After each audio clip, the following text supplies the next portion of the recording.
আসসালামু আলাইকুম ওয়া রাহমাতুল্লাহি ওয়া বারাকাতুহু। আশা করি সবাই ভালো আছেন।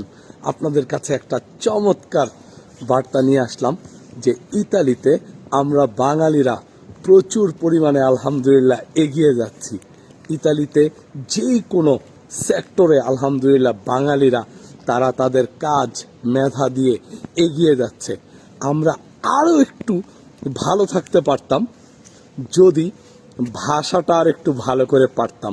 তো আমাদের উচিত আরেকটু ভাষাটার দিকে ফোকাস দেয়া। আমরা যদি ভাষাটা আর একটু ভালো করে শিখে নেই তাহলে আল্লাহর রহমতে ইতালিতে যে কোনো সেক্টরে আমরা লিড দিতে পারবো ইনশাআল্লাহ।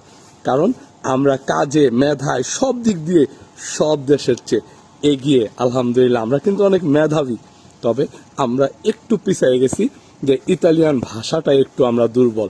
তবে যেই পরিমাণে আলহামদুলিল্লাহ বাঙালি ভাই বোনেরা আগ্রহ ভাষা শিখতেছে, পাতেন্তে নিতেছে, ইনশাআল্লাহ সেই দিন আর বেশি দূরে নয় যে আমরা যে কোনো সেক্টরে ইতালিতে লিড দিব ইনশাআল্লাহ খুব ভালোভাবে। তাই আসুন আমরা একটু ইতালিয়ান ভাষাটার দিকে ফোকাস দিই। ইনশাআল্লাহ অসম্ভব বলতে কোনো কিছু নেই। ইনশাআল্লাহ একটু চেষ্টা করলেই আমরা সফল হয়ে যাব, ইতালিয়ান ভাষা পেরে যাব। তাহলে কেন আর আমরা পিছিয়ে থাকবো? একটু চেষ্টা করলে ইতালিয়ান ভাষাটা শিখে ফেলবো, খুব ভালো থাকবো ইনশাআল্লাহ আমরা। তো সবার জন্য অনেক অনেক দোয়া, শুভেচ্ছা।